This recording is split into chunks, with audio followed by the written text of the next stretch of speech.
Good Monday morning. A few months back, we talked about that lovely topic of forgiveness. And here it is, right smack dab in the middle of the Lord's Prayer, the way he taught his disciples and us how to pray. And he says it this way. He says, forgive us our debts as we forgive our debtors.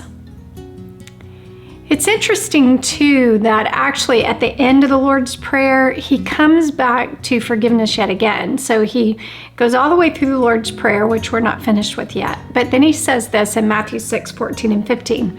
He says, in prayer, there is a connection, this is a Message translation, between what God does and what you do. You can't get forgiveness from God, for instance, without also forgiving others. If you refuse to do your part, you cut yourself off from God's part.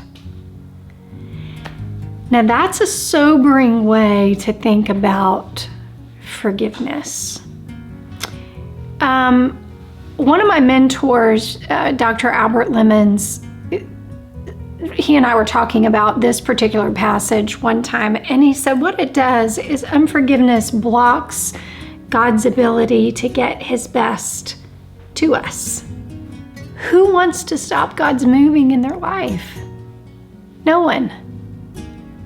So that's why, remember, Jesus reminded us in the very beginning of who God is. He's Elohim. He's the God of power and might. He has the power and might to give us the ability to forgive. We can't do it in our own strength. There's nothing inside of our flesh nature that can forgive by its own nature. It takes the nature of God in us to produce forgiveness. But it is so vitally important that after Jesus teaches us how to pray it, he comes back to it and shows us the consequences if we do not walk in paths of unforgiveness. So as we have many times recently, I want you to ask yourself a few questions. Who do I need to forgive? Who in my life do I need to forgive?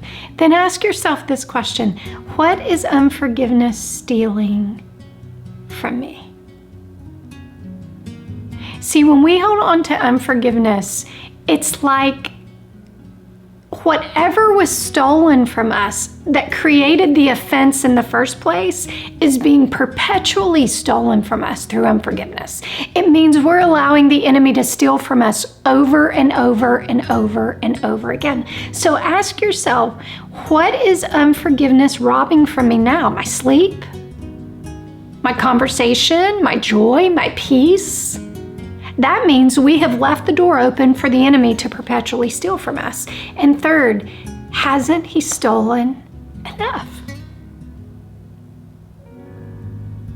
When is enough enough? Unforgiveness allows the stealing to stop. It removes the noose from around our own neck.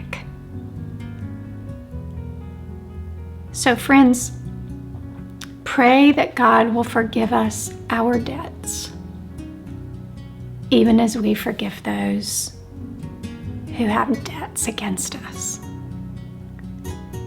Because when we realize the extravagant lengths to which God went and Jesus went to forgive us, it makes us hard to consider holding someone else in a place of unforgiveness. Because Jesus went to extravagant lengths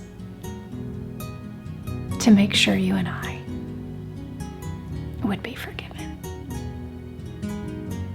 If your heart was encouraged today, please know that we have many other resources available for you. You can discover all of those at reclaiminghearts.org.